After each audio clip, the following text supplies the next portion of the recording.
Il-kap tal-Partit Nazzjonalista Bernard Grech qal li l-Partit Nazzjonalista huwa l-uniku forza politika li tista' tiggarantixxi direzzjoni ġdida lil pajjiż.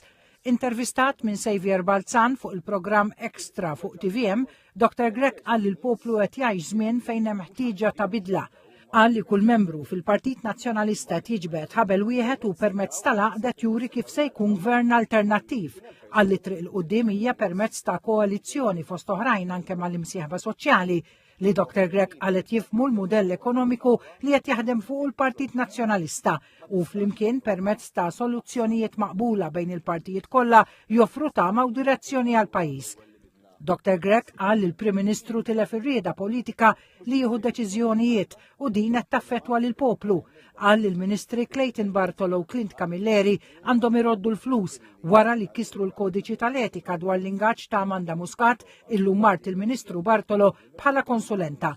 Qal li l-Prim Ministru għandu jieħu azzjoni kontra dawk li kienu qed iħallsuha minn flus il-poplu għal xejn.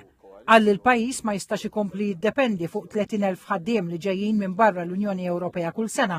Qal li l-mudell ekonomiku ta' Gvern Nazzjonalista jassigura li tonqos id-dipendenza fuq il-ħaddiema barranin u waqt li se jiddiversifika l-ekonomija se jsaħħaħ oqsma li qal introduċa Gvern Nazzjonalista bħal servizzi finanzjarji, l-avjazzjoni u l-farmaceutika.